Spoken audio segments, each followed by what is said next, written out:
People, Deluded, I'm back again. Apologies for the scrunching up of noise and stuff, but I was meant to speak about this video yesterday, talk about some of these points yesterday, so we might as well crack on and do exactly that now.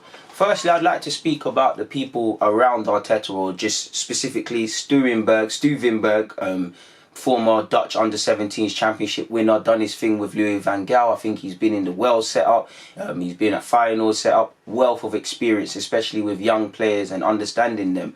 And you've obviously got Steve Round, who's, you know, been at United, been at Everton, been in another number of positions, and now finds himself as part of Arsenal's coaching staff. And I wanted to speak about them. This is all courtesy from The Athletic that I'm subscribed to, courtesy of you guys watching the ads and whatnot. I told you a lot months ago, we sign up for these things when the finances is there, so you lot pay for the content, more or less, and it's how it gets. But moving forward, in relation to Steve Round, Arteta was already a player at Everton when Round arrived at David Moyes' new assistant in 2008. He had a strong reputation after spells with Derby County, Middlesbrough and Newcastle, as well as the English national team. In the 90s, Round was an early adopter of video analysis. On Sunday mornings after every game, he'd go in and cut highlight reels on a twin-deck VHS recorder, painstakingly counting stats by eye. Round also worked with Prozone when the performance analysis company was still in its infancy. He led a lot of coaching sessions at Everton's Finch Farm. His training is very good, very imaginative, but it was his man management skills that stood out.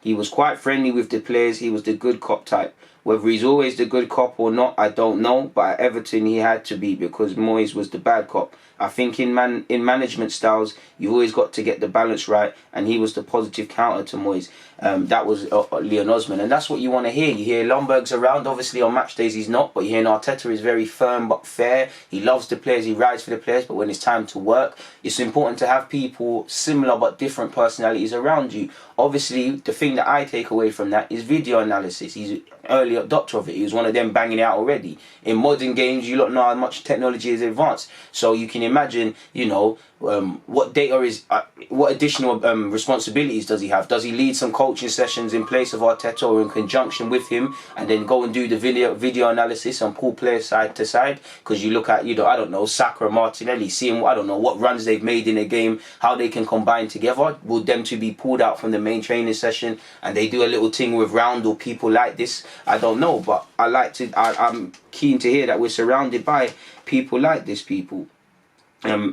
It's very good, people. Round himself has had some comments to make, people, and I think this is in 2016 in an interview. He said, because you're not the major decision maker in the players' lives, you get more of an opportunity to build a relationship with the players on a level basis.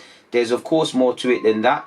The modern number two has to organise a training programme, has to liaise with the sports science and medical people, has to liaise with the psychological aspects of the game, has to look at the recruitment and be part of the pyramid system that says yes or no on the people you want to recruit. Your knowledge is fundamental, your building of relationships. You make sure that units become cohesive and individuals fit into the team. It's all about getting the balance right. People need to know there's someone they can approach to air their grievances, or even just a sounding board. And Arteta can't always be that. You get? Arteta cannot always be that. As much as he's the manager and he makes himself as familiar as he wants, he cannot always be that. Whether players feel comfortable with whatever, whether it's just a different voice. Do you get what I'm saying? You need to be able to speak to other people. So like Klopp at Liverpool, I'm sure all them players don't have no problem going into his office. But at times there will be a player who has. So if there's someone else he feels more confident in, or maybe from an ego point of view as a manager, you might feel some sort of way. But that sort of stuff is needed. Do you get where I'm going? And that's what I like to hear from Round. Obviously, in regards to Stuivenberg, he's a very innovative man in himself as well. I've spoken about the positions that he's held already, but doing further research, by the age of 30, he had his pro license. By 22, he was coaching the under-18s team at Feyenoord. By 21, he was already a full-time coach, people. So with this, is he a person that understands the mindset of young players and damaged senior pros? I see damaged senior pros is because Arsenal in particular, we needed to go back to basics in how we think as a club, because look at the sequences of mistakes we make on a football field. We have bad habits, so psychologically we need to go back to basics and strip it bare, people. Obviously, different perspectives bring different things, and he's also said in his own words, from my background, I am the more structured coach. In my personality, structure structure is the most important way to do things, people, and that's what you want to hear. Apparently he was a big Ryan Giggs was a big fan of his as well. Apparently both Stuivenberg and Round have already tried to help, or have been helping Arteta improve Arsenal's defensive shape already, people, and it's good, man. And you've obviously got, I'm not going to read it all, but you've got Kanya, the former Brentford goalkeeping coach, who allegedly has already rubbed off greatly on Martinez and Leno, which is what you want to hear, people. But apparently he's innovative in his own way, because he has his own YouTube channel, and apparently from his days in Denmark he was uploading training sessions and whatnot, people. So yeah, man, hopefully with these, man, it will be quite good. But if we look at some quick transfer business, people, apparently, this is via the Metro and a couple of others, it said Arsenal will be getting Henrikh Mkhitaryan back from his loan spell in Roma this summer unless they reduce their 20 million asking price. Obviously he's got a year left, he's 31, he's on big wages. We probably will, if we can, 10, 15, we might as well do it. Who knows, Arteta might even use him. And this is the funny thing, because like you're seeing with El Nene, players that are on loan at these sort of ages, people might use them for a year and then they'll trade them back like used PS4 games and whatnot. But apparently Roma had an £8.5 million bid rejected in January last month. So hopefully we can come to a short agreement, really and truly, people. Hopefully there's an agreement to be made.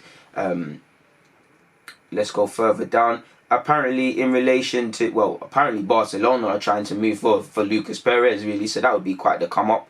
Apparently we're very close to signing El Havre youngster Pape for £6 million. Apparently there's interest in other clubs. We'll have to see how that one develops, people. Let me click on this. This article, I believe it's in Football Talk. It says Boubacar Samore and Orkan Kuku are on Arteta's wish list as the Arsenal boss looks to strengthen and bring in at least 3 players this summer. And this is actually taken from the Daily Mail. I don't know how true this is, because obviously one profile is that we need a 6 or a box-to-box midfielder, and we also need a creative midfielder, in which 2 of them hit the targets. It's also gone on to say we're looking at Upamecano, who had a terrible first half in the Bayern Munich game recently, but he recovered well after the penalty didn't get given. He recovered well, made a number of blocks and whatnot, people. I'm trying to find the statistics. If you give me a second. Yeah, apparently his game against Bayern Munich, he completed 100% take-ons. He won everything, 100% aerial duels, had 61 touches, 10 recoveries, 8 clearances, 4 interceptions, 3 blocks, 2 take-ons, made 2 tackles, 2 aerial duels. So, I mean, he only won 2. And 1 clean sheet, obviously, because of VAR. With the eyes, he does, clearly he's someone that if he gets pulled into channels, he does struggle a bit, like Davis showed you. So we'll have to see how true that is. But I would love to bring in, if it is true and we're close to an agreement on Papaguieu's contract expires in 2021. If we can bring him in for 6 million, if we can bring in Samore as well, bring in 2 box-to-box midfielders,